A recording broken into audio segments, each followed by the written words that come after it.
Welcome to the Kaimancast. I'm your host, Red Kaiman. Today we have a very special guest, a certain gentleman, a certain fine crafted gentleman from the gothic work of art, let me say, Mr. Harlequin Grim.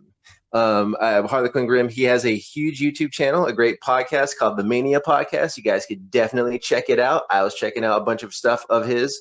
Got some really cool flash animation stuff going on. So, Mr. Quinn, welcome to the program. Thank you very much. I think it was a bit far to call me a gentleman, but I appreciate it. we do what we can. I just saw that Victorian aesthetic you were going for, and I was like, all right, let's try to. Yeah, there's a bit of a paradox going on there because I think I represent the antithesis of being a gentleman sometimes, but it's all right. All right. I mean, we can all strive for it. It doesn't mean we, go for it, but Exactly. Can't mock us for our aims. So, we had a little bit of a technical issue getting started, but we're all set up now. I know we wanted to talk about your sort of experiences, both in your profession and in your writings regarding, the sort of pandemic era we're kind of living in, as well as your sort of writing habits. Did you want to inform the audience of that? Like, tell me about yourself, about, where you're coming from. Yeah, well, so when I'm not working on my show, I am an undertaker for a mortuary. And basically that just means I deal with all of the organization, removal, and processing of human remains. And we've definitely seen some dramatic effects from the pandemic that have been rather unfortunate, quite grisly, to be honest. So there's a lot of ramifications going on in all sects of society, but in terms of the funeral home business, there's clearly a direct correlation to just the death rates that are sort of increasing. There's a lot of issues with storage, and the ripple effects are kind of just stacking up at this point. So are you witnessing a lot of people from the coronavirus? So it has affected you. You are seeing the bodies stacking up. It is something where you're like, wow, this isn't normal. That is something that you personally seen. Yeah, I think when I first realized that it was a big problem was that because there are such a limited number of tests and equipment going around to verify the deaths, a lot of people who are dying from it are dying before the tests come back, presumably positive. Yet it's almost certain that they died of it because they, exhibited all of the symptoms.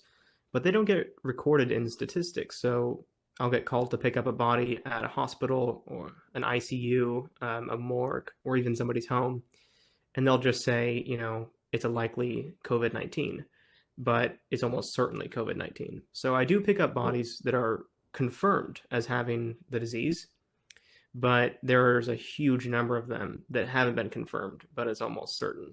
So it's a bit terrifying in that sense because I think that the statistics don't necessarily reflect those deaths, but it's quite frequent. It's at least once a day or twice a day for me in any given 12-hour shift, and I'm just one undertaker in a single city, and there's of course dozens of us active every day. Yeah.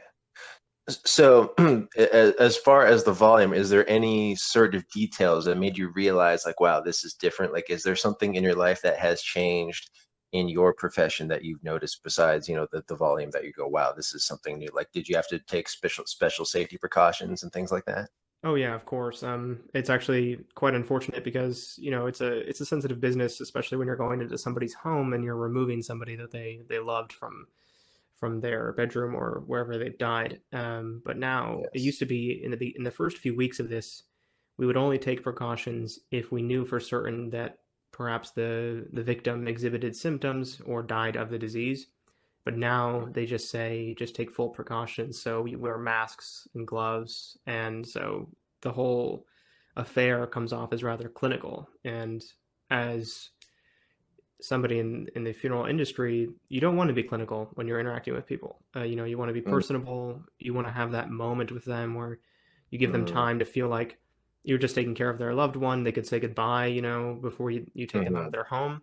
But now with the masks and the gloves, you look like you're kind of just like some very Mm, cold-hearted professional come there to, take out the mm, garbage, and it's a unfortunate mm. feeling. I think the other thing that really has struck me is that because gatherings have been banned, people who are doing graveside burials or who want to bury their relative and they want to have people come out and be there for that day, those gatherings are not supposed to be happening. And so the funeral directors are not supposed to let that happen. But the families want that experience, of course.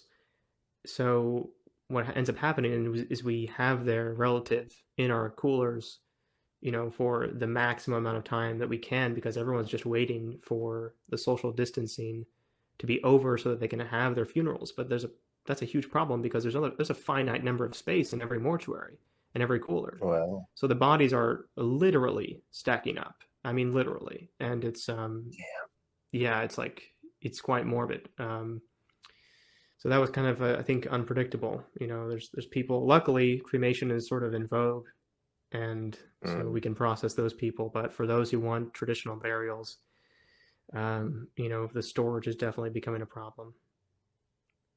So, I mean, are you involved in the cremation process? Like, what parts does your angle of it partake in?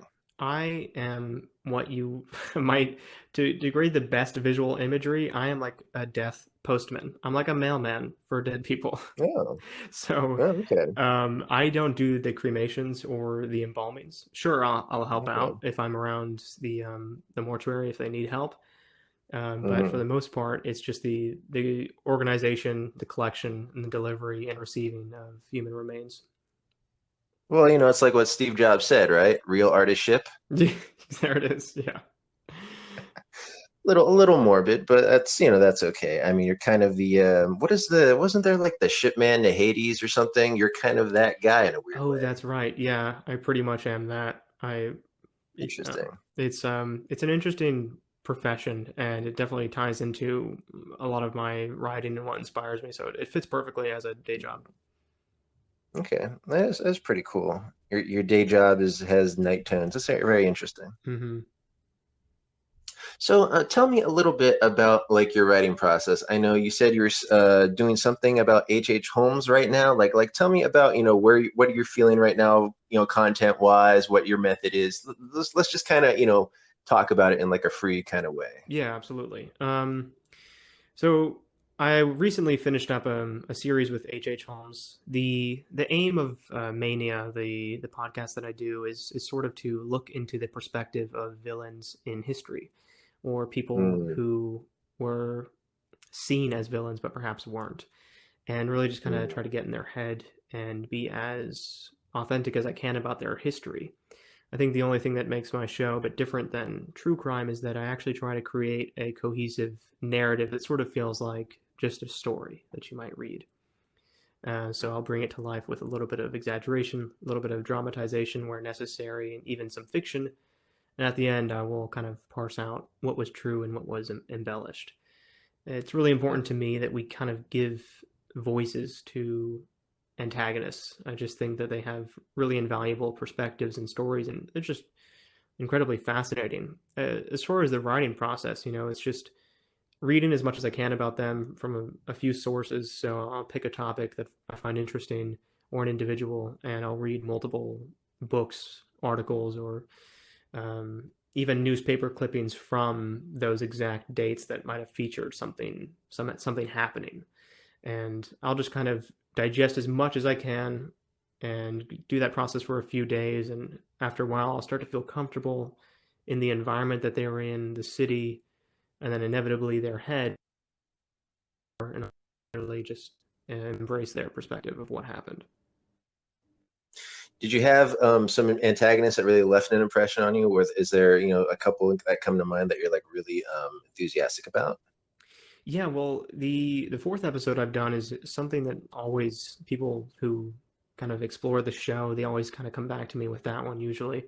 The fourth episode Mm. explores galvanism, which was this fascinating period and where people thought that electricity might be the key to human life and to be able to resurrect Uh, dead bodies. And mm, so there was this fascinating profession which arose out of it in the criminal um, and like the criminal aspects of the city at the time. and that was a profession called resurrectionist. Resurrectionists would basically go into graveyards and steal fresh bodies and deliver them to universities so that they could study anatomy, because at the time studying anatomy on cadavers was very taboo since their religion was yes. dominating. So they would um, they would practice on these bodies and inevitably try to resurrect them with electricity. And so you just have this Mhm. fascinating story of thievery, scientific development, and the beginnings of really understanding the human anatomy. And that I just found that really brilliant. So it was a fascinating story, and I got to explore the perspective of the scientists at the time, who were, of course, vilified for being so being so brave and going into the human body, and then, of course, the thieves who, for better or for worse, lacked virtue, but were a key element in allowing us to fully understand just how the human body works. I just love that time and sort of the weird industrial era. There's a lot of, because nowadays, when people try to steal bodies, like I was watching something where, well, there's like a bunch of Brazilians and they were like into a cemetery. They're doing midnight dentistry, trying to take gold out of the bodies. And you got things now, like I guess in Detroit, people are trying to move their loved ones out because Mm. people are afraid their graves are going to be desecrated. Wow. So I do think, Is that happening there right now? was more there. Yeah, it's happening right now. Wow, I've not heard of And that. That's fascinating.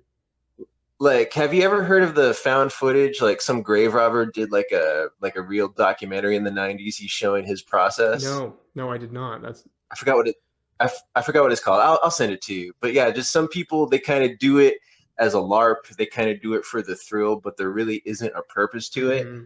Or it's just, they're treating it like it's a pawn shop kind of thing, like it's Storage Wars of the Dead or something. So I wish I wasn't, but I'm drawn to those individuals. I find that pretty fascinating.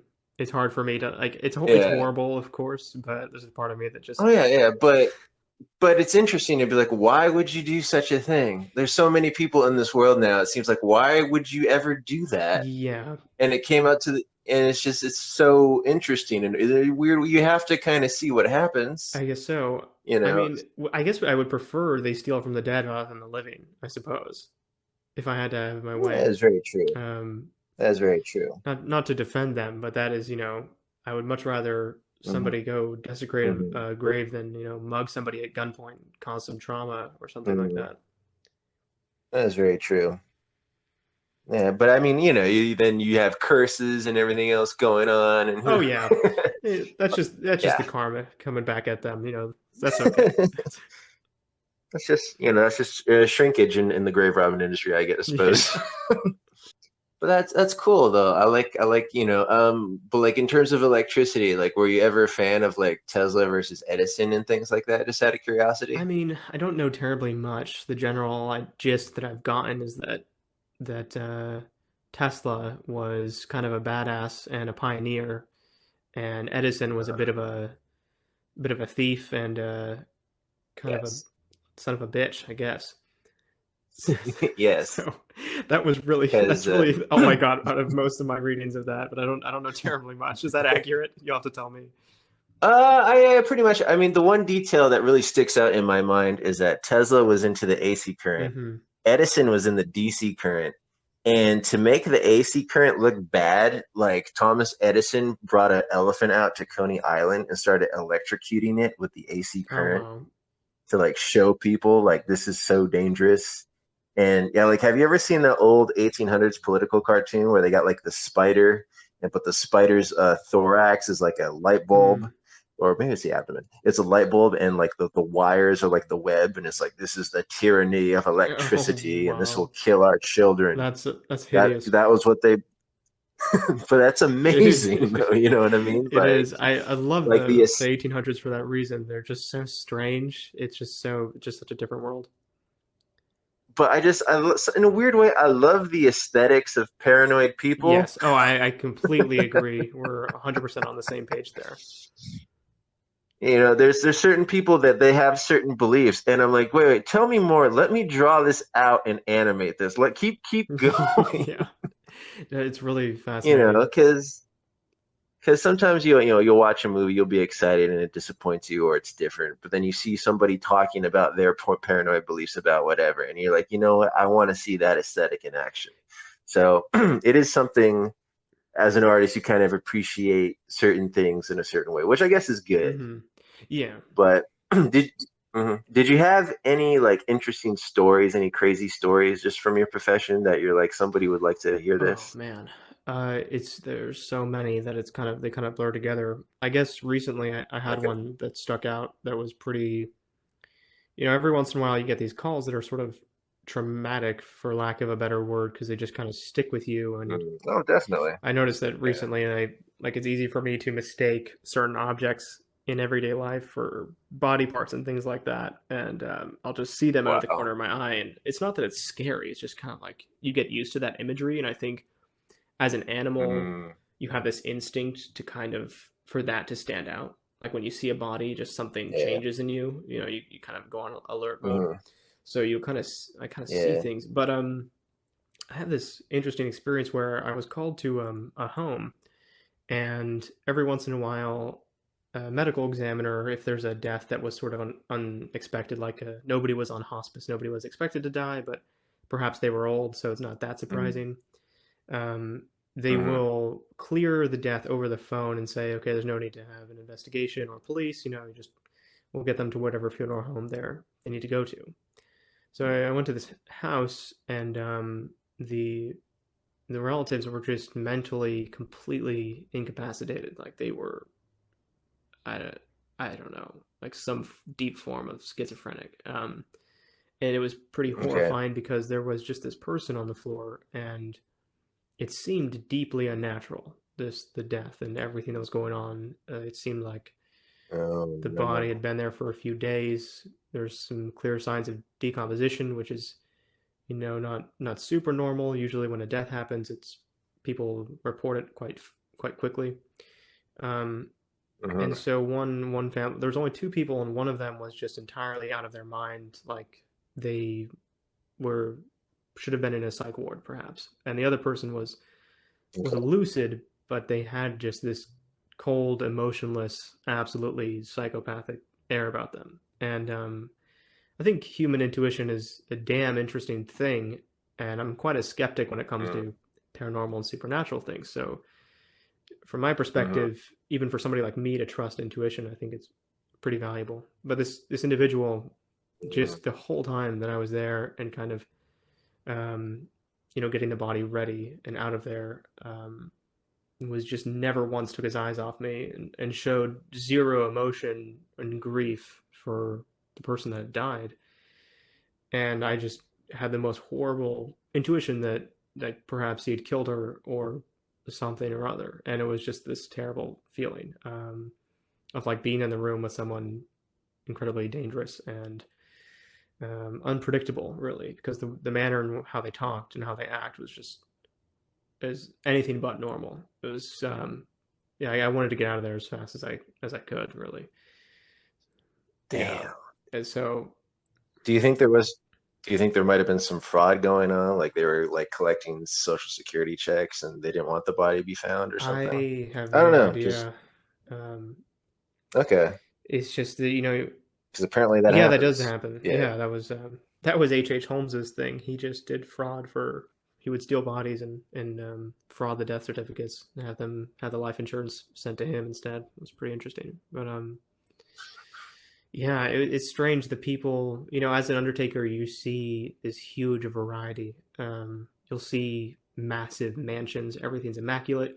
You come in the home and people are playing classical music while remove their dearly beloved, and everything's organized and clean, and everyone expected it and it was fine. And other times you get into these homes that are just trashed, blood everywhere, just horrible. And you see like the depths of hell in these and the heights of wealth. So it's just you kind of are always exposed to something new. That's kind of why I love it. It's always different. But you're sort of seeing the tour of the equalizer, right? I mean, we all got to go sometimes, and it doesn't even matter like what the social ladder is. Like you're seeing it, all of it. You're seeing the whole wide, all of it. You know Yeah, what I mean?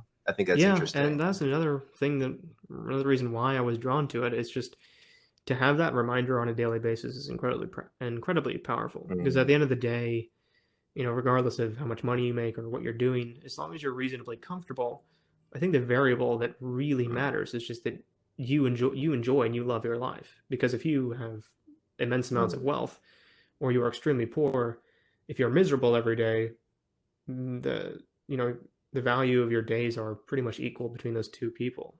But if you love your life, you're yeah, passionate, and you're excited to wake up in the morning and go about whatever the hell your business is, yes, then that's yeah. value.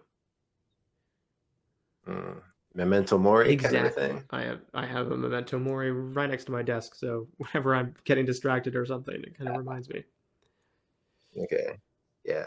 I also like, was it the Roman philosopher Seneca? He said that life is short, but art is long. Like, I like to think about that a lot. Yeah, there's that idea, that your art kind of lives on after you. But I also think that in a very real sense, when you're creating something meaningful in that moment, or you're having conversations like this, or writing a book, or creating something Mhm. powerful, in that moment, the ego death and losing yourself and just focusing on something, there's kind of a taste of the eternal in those moments, and that's really powerful. Yeah. So that's cool. I mean, it's interesting that, even though there's a lot of chaos around you, that you've learned to appreciate certain things because of Kind of that. forces me to. Every person deals with it differently, but when I look at death and just how chaotic the world really is, because another thing that you see is just how many individuals there are that are just sort of forgotten by society, like the psychologically deranged, the physically incapable, the impoverished, and they just kind of been Mm, cast out, and there's no real hope for them to climb much of anywhere or attain like a really real happiness, just because mm, the genetic cards that they were dealt. So you're it's kind of mm. hellish to be facing that realization all the time and really dealing with those people, because you kind of it's easy to lose hope. So the only real way to make sense of it is kind of just accept, for me, that the world is incredibly cruel and chaotic.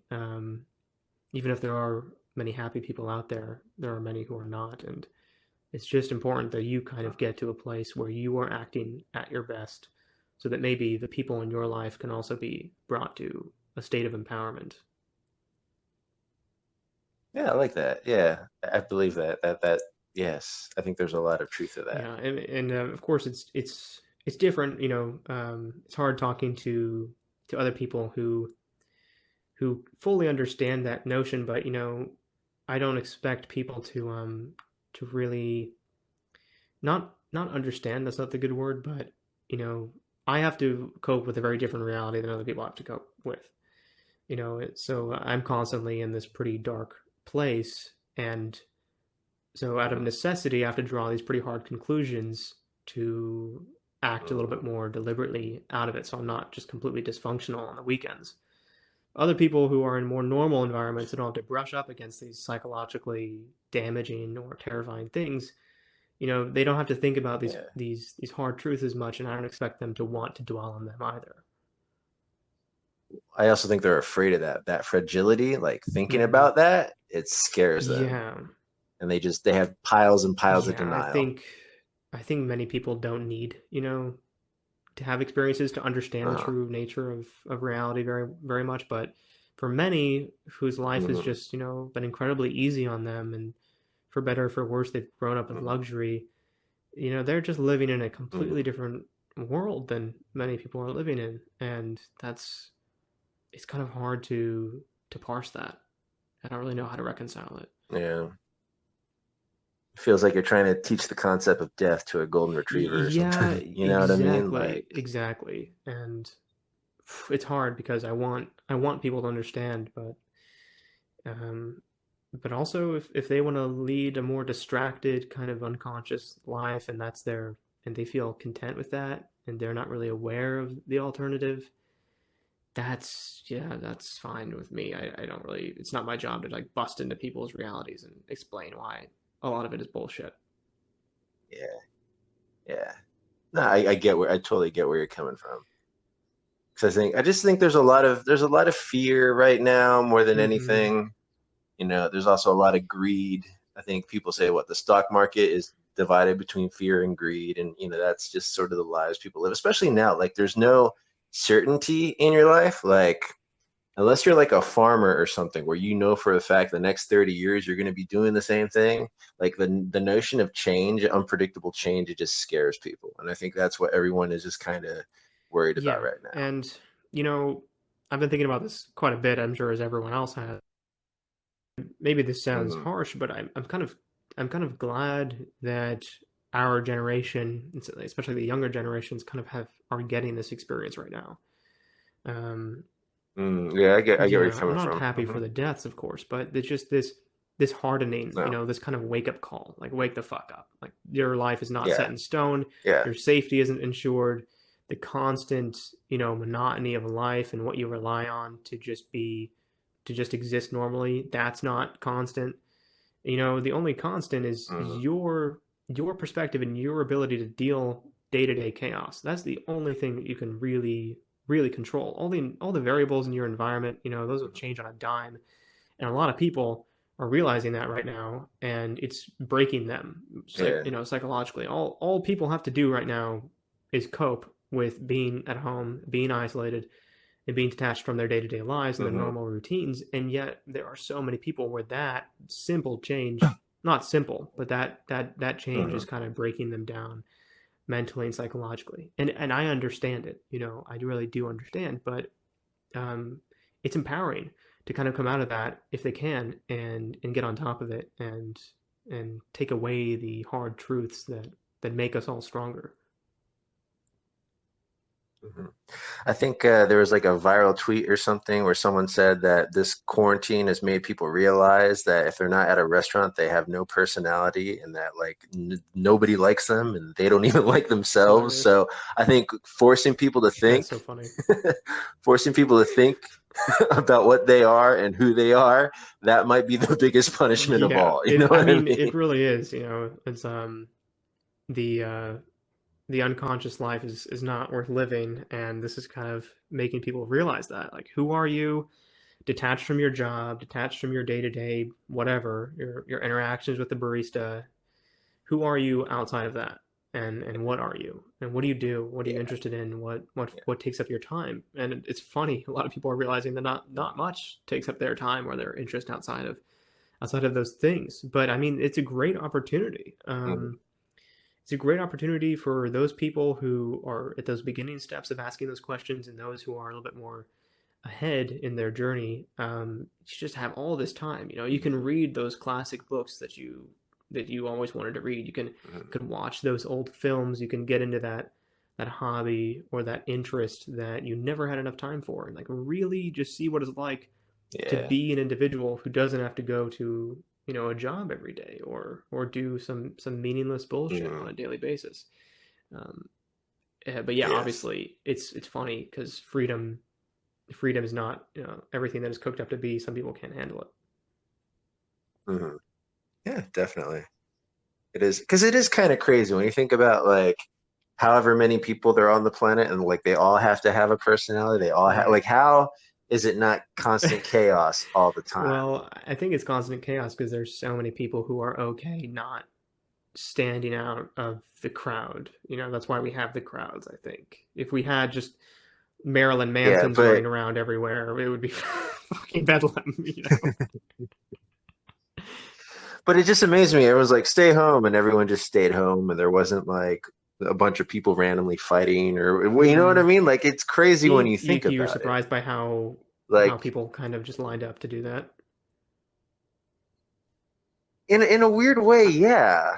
Cause I don't know, like I just thought it would be I more mean, I think your chaotic. intuition's not wrong, man. Like I they think if things continue to get worse, or if people like you, okay, so what you said about in Detroit, people were starting to guard their graves, right? Because they're worried about grave robbers.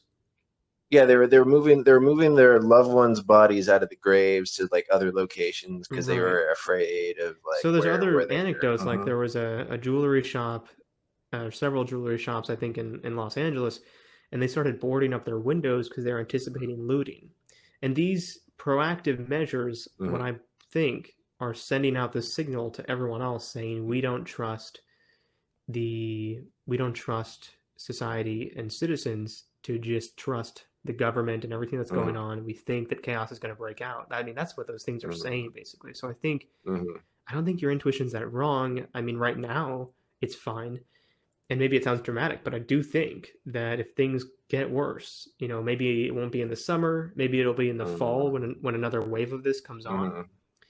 Maybe it'll be when the economy Yeah. dips a little bit more and starts to scare people. But I do think that Mhm. we haven't even seen the levels of bedlam that this particular pandemic could cause, and I think it could turn to looting and rioting and all those lovely things. I'm sure it has the potential to. Mhm. Yeah. I just think it's interesting. Like my whole thing I've been thinking about recently is like you take a book like 1984, right? And that was written in England, and you think about like certain like English things, like quiet Mm-hmm. desperation is the English way. And I feel like that view of tyranny is a very Mm-hmm. British thing. Whereas in America, it's the thing that really stops tyranny is everybody getting a little piece of cake thinking they'll get more if they wait Yeah, for it. that could very well be true. Like I'm trying to visualize America as sort of a Walmart casino kind of thing. Like we just everyone's just kind of waiting to be on top, and that's what kind of stops Mm. the violence. Because if it was like 1984, Yeah. Americans would riot.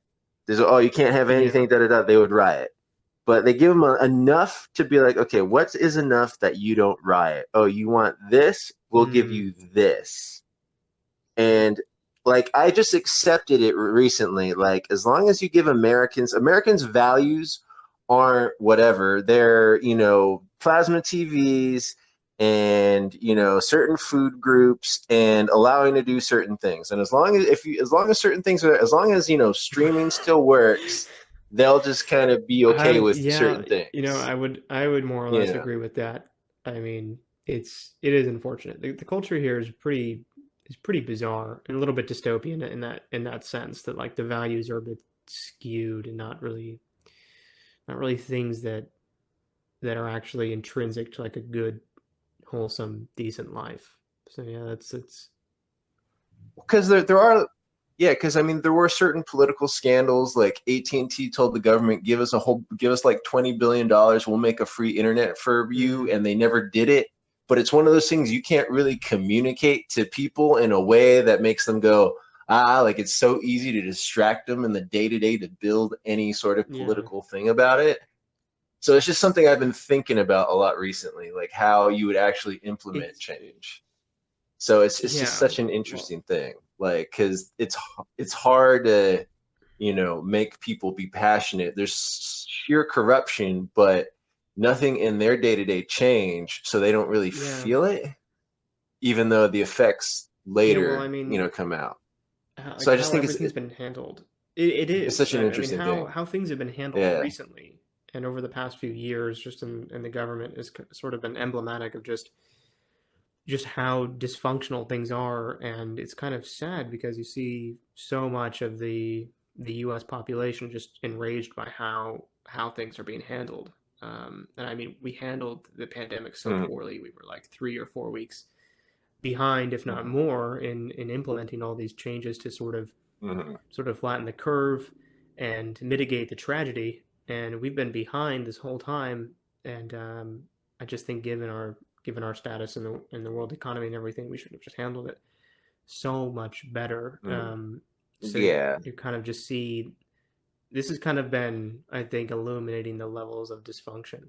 And just these little things like finding out corporations live paycheck to paycheck. You're just like, wow, dude, this is like it's a very eye opening in ways you didn't Yeah, even I mean, the realize. systems that kind of keep life normal are very fragile, and you didn't expect that. Yeah, So, I didn't expect it yeah, at all. I didn't really either, but it seems obvious now that we know, it's somewhat somehow it just seems not surprising, Hmm. given given again, our Hmm. culture and how everything runs. It kind of seems like, yeah, that makes complete sense. Yeah, Mhm. So when you begin like writing like a novel or something like that, do you have your kind of way of doing things? Yeah, Like, do you want to sure. go over I that mean, for a bit? I think that pretty much every one thing that really started to bother me when I first started writing novels and joining Twitter and the writing community there and things like that is that everyone thinks they have the right answer or the set way to do something. You know, some people say you just write the Mhm. novel in one go, you never look back, you never edit the chapter or the paragraphs before the ones you're writing, and only until you finish that last page do you start Mhm. editing. And even then, the techniques for how to edit and how long to edit and for what, all of that, nobody seems to agree Mhm. on it. You know, it's like Stephen King wrote between a Yeah. dishwasher and a washing machine in a trailer for years of his life. You know, it's like, and other Mhm. authors have completely different methods. Everything has to be perfect. It's just like when it comes to art for me and writing, I include in art. I think really what it comes down to is there's people who finish the projects, who get it done, and who are determined to do that. And there's those who just don't. And really, whatever method just works for you, like you gotta just hold on to that. And I think unless you want to like get into the gritty details of writing techniques themselves, you know, when it comes to the actual process of just being Mhm. inspired, being passionate and driven, and getting the project done, it's pretty clear cut to me. You either are sitting down and doing it, or you're wasting your time. That is cool. So, I mean, has the writing community been good to you? How do you feel good about, working with them? I mean, do you have any, Yeah, I think they're concerns or great. anything like that? It's funny, you know, we're all joined by the fact that we write, but we're all at radically different parts of our journeys. But I mean, they've been really the only reason that I've been able to get an audience at all with my podcast because they've been so vocal and so supportive. You know, I owe them a great deal of gratitude. I think I think I mean, what's interesting about the writing community is that they don't talk an incredible amount about actual writing techniques or anything like that. They're more, I think, on Twitter at least, the majority of them are more vocal about kind of their inner lives and passions and interests and random thoughts, and you sort of get this interesting look into all these different authors' heads on a daily basis. It can be incredibly silly or incredibly depressing or uplifting, and it's kind of just chaos over there. You found your audience, you kind of Yeah, found like your yeah, people in a I'm way definitely beginning with to. that? It's certainly, I mean, 2 years ago I had virtually no one. I had a website and I would post on that website stories, and I had a book on Amazon and didn't know how to market it or anything. And then I kind of got it in my head that Mhm. I needed to, if I wanted to have an audience at least, I needed to kind of get after it. Now it's, you know, it's slowly but surely Yeah. starting to grow, and I definitely focus on people who are interested more in taboo topics, you know, things that are a bit more grisly, maybe a lot of individuals and stories that dwell in gray morals and isn't afraid to go into some dark places. People who want to Mhm. think about things that are kind of uncomfortable and fascinating for all the gore and horror. Those are the people that kind of tune in and share the Mhm. stories. Yeah. So if somebody was listening to this right now and they wanted to take a sample of your work, what would be like your starter? I Like, mean, what would you honestly, there's a recommend pretty to them? wide variety. I would probably go to the wherever they listen to podcasts. That would help them find Mania, which is the name of it. And I would probably scroll Mm. through the list of 20 or so episodes and try to see if there's like a an individual or a story that stands out to them, because everyone has wildly different interests, and it's gotten to the point that it's pretty broad enough. I have some folk tales in there that are a bit more supernatural. I have some that are incredibly historical and just deeply accurate to history, and it's just fleshed out versions of history. I have some that are a bit Mhm. more playful. I have some that are dealing with serial killers, and it kind of celebrates this wide variety of the macabre. And so I'd probably recommend somebody just peruse the subtitles and see what stands out to them. Okay, cool. So that's Mania Podcast. I mean, that sounds like a really cool thing to look into. Did you have any sort of parting thoughts that you wanted to Yeah, I mean, I acclaim? think it's probably prudent again to kind of take this space to kind of caution people and encourage them in this really strange and bizarre time to just embrace whatever strengths they have and really look for parts of themselves that can stand out and benefit others right now. Because we're at a time where I don't think we can afford to be kind of weak and timid about approaching the future. I think it's all time for us to take a little bit more control of our lives. That is really cool. I like Mhm. that. A cool call to action. All right. So that is Harlequin Grim. You can follow you on Twitter. What was Oh yeah, it your is Twitter just tag one more Harlequin time? Grim. No underscores or anything. All right, cool. And also Yeah, the for Mania Twitter, there's a Podcast separate page for that, and it is just at Mania. at Mania Podcast. All right. And you guys can follow me, twitter.com/Red Kaiman. You can also see me at kingfirepower.net. The graphic novel should come out in fall of Oh 2020, yes, all things being considered. Grim, it's yes, yes. so you seen it? Yeah, I've been working on that for like 2 years Oh now. man, So I got the artist, and he's just going through it, and it's because it was yeah. actually a 100-page screenplay, and screenplay turned to graphic novel, and he was like, you know what, let's divide this in 5 pieces. So issue number 1 should You come must out be so excited. Comixology fall 2020. I'm very excited, but Yeah, I'm it's been a also like while. patient. Yeah. Like I'm just yeah. So I'm just kind of, and things had to change. So I'm just kind of, just going on the process, just every single day, just boom, boom, boom. So I'm excited, but I'm You hit patient. that stride. Yes. All right. Yes. All Yeah, me right. Grim, too. it's Thank you been so great much. talking to you, man.